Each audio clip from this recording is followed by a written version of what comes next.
Stephen Covey जो सबसे बड़े माने जाने वाले मैनेजमेंट गुरु थे, उन्होंने यह पुस्तक लिखा है, considered to be the most famous management book ever written.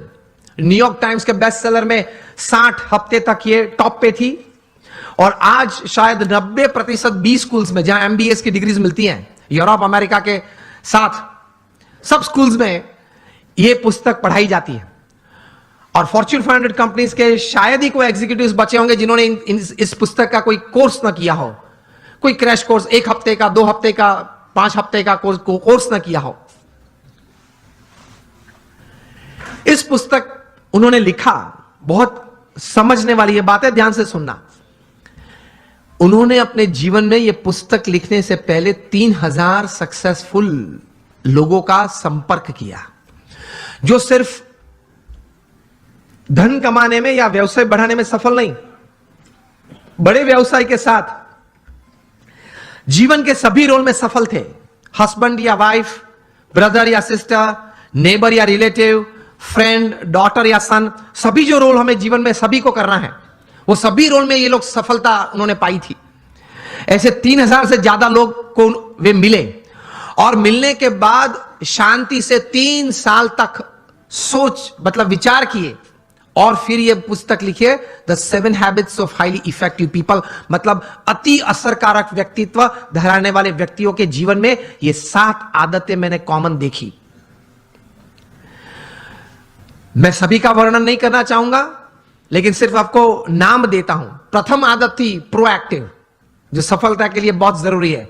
हम लोग एक्टिव तो हैं, प्रोएक्टिविटी मतलब प्रतिकूल परिस्थिति में सानुकूल प्रतिभाव। प्रतिकूल परिस्थिति में सानुकूल प्रतिभाव। आपके घर में आपके मन के मुताबिक बात नहीं बनी, फिर भी आप सबको साथ देना चाहते हो। आप जो ट्रस्ट में हो, जो संस्था में हो, जिसमें आपका प्रोजेक्ट, आपका विचार अच्छे थे, लेकिन सर्वानुमत से वो स्वीकार नहीं किया गया और किसी और का विचार स्वीकार किया गया, फिर भी आप इतने उत्साह से उस प्रोजेक्ट में अपने आप को वो सेवा में जोड़ सकते हो। ये बोलते हैं प्रतिकूल परिस्थिति में सानुकूल प्रतिभाव। आपका किसी ने अपमान किया, फिर उस वक्त आप स्थिर रह सकते हो। यह सफलता के लिए बहुत जरूरी है।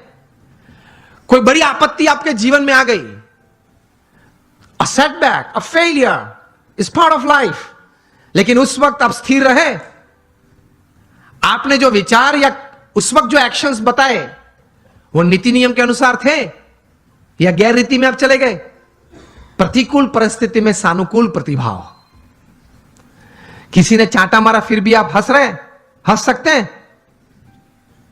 To keep yourself stable is the first important aspect. प्रतिकूल परिस्थिति में सानुकूल प्रतिभाव। दूसरी बात लिखते हैं, begin with the end in mind. जो भी आप करना चाहते हैं तो उसका अंतिम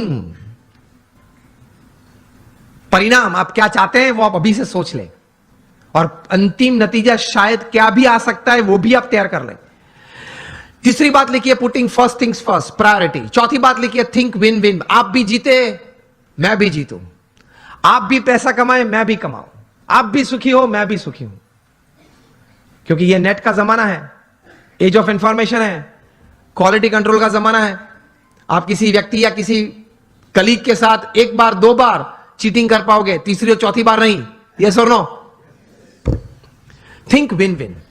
मैं जिसके साथ धंधा करता हूं वो भी जीते, मैं भी जीतूं। वो भी सुखी हो, मैं भी सुखी हूं, दोनों कमाए।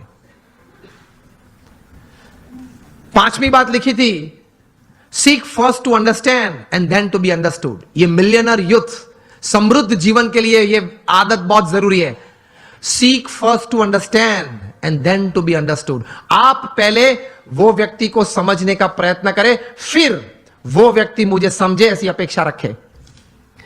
हमारी बात यह होती है कि देख तू मेरा सुन, पहले तू मेरी बात सुन। ये स्टीफन कॉवी लिखते हैं, ये 3000 सक्सेसफुल पीपल के जीवन में यह आदत थी। पहले वे सामने वाले व्यक्ति को शांति से सुनते थे। कभी हम सुनते हैं तो उसके पीछे हमारा विचार यह रहता है कि इसको उत्तर क्या दूं। उत्तर देने के लिए मत सुनना। स्टीफन कॉवी लिखते हैं, एम्फैटिक लिसनिंग, समझने के लिए सुनना। 5 आदतें हुई। सिक्स्थ लिखते हैं सिनर्जी।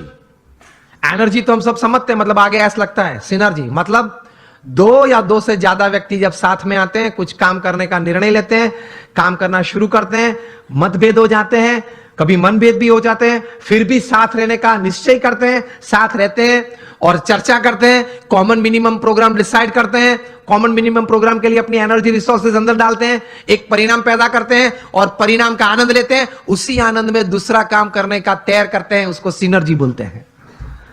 ये सिनर्जी के साथ काम करना वो आपको समृद्ध बनाएगा।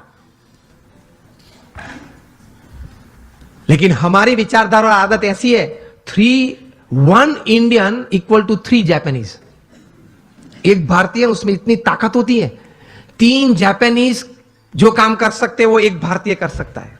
1 Indian equal to 3 Japanese, 2 Indians equal to 1 Japanese.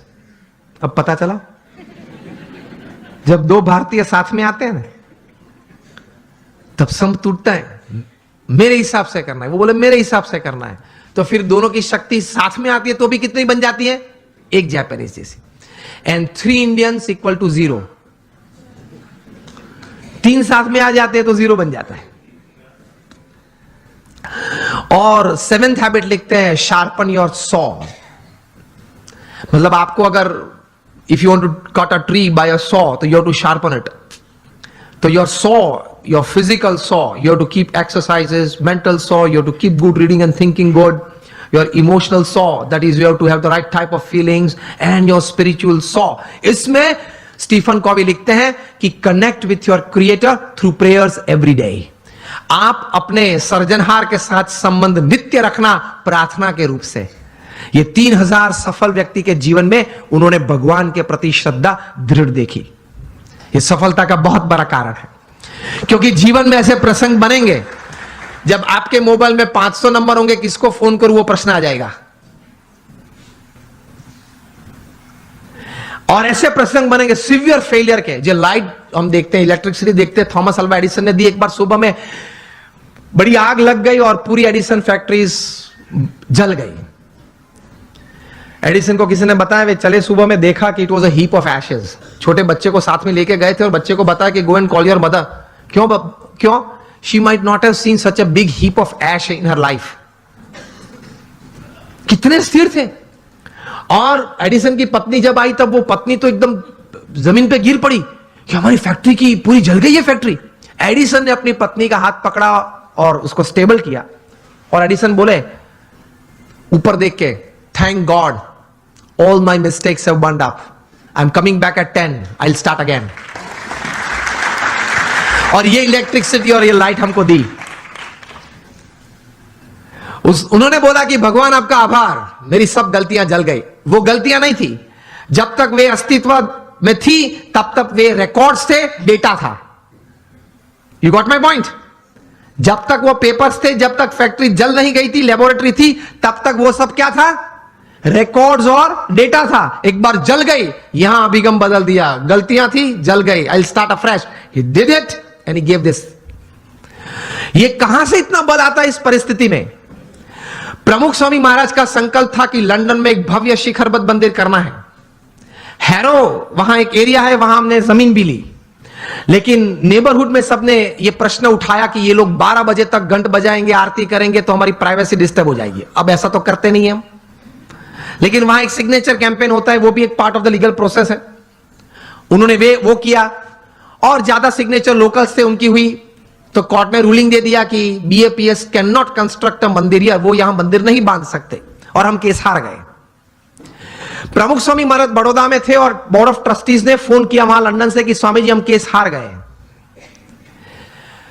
प्रमुख स्वामी महाराज के साथ हमारे बड़े सदगुरु संत पूज्य विवेक सागर स्वामी थे। उन्होंने ये प्रसंग प्रत्यक्ष देखा। प्रमुख स्वामी महाराज के चेहरे पे एक व्रिंकल भी नहीं फरी। प्रथम वाक्य वे बोले, जैसी भगवान की इच्छा। दूसरा वाक्य वे बोले कि हमने तो अपना पुरुषार्थ सही भावना से किया था, अब परिणाम जो भगवान की इच्छा है वो हम स्वीकार लेंगे। और तीसरा वाक्य बोले कि हमने तय किया था वो मंदिर तो करना है, और कोई जगह ढूंढना चालू कर दो, मंदिर तो जरूर बनाएंगे। और बनाया, और रीडर्स डाइजेस्ट ने 95 में जब प्रतिष्ठा हुई तब लिखा, it is the 8th wonder of the world. शायद आप लोगों ने किसी ने वो मंदिर देखा होगा निजदन में। It is the 8th wonder of the world. तो ऐसे महापुरुषों के जीवन में से ये बात सफलता के लिए सीखनी है। जब सेटबैक आए जीवन में, कोई फेलियर आए, कोई ऐसी परिस्थिति खड़ी हो जाए, तब ये इंट्रोस्पेक्शन करना कि मैंने अपनी बुद्धि के अनुसार पूरा पुरुषार्थ किया था, हां, तो अब भगवान की इच्छा, जो परिणाम आए वो मुझे स्वीकार है।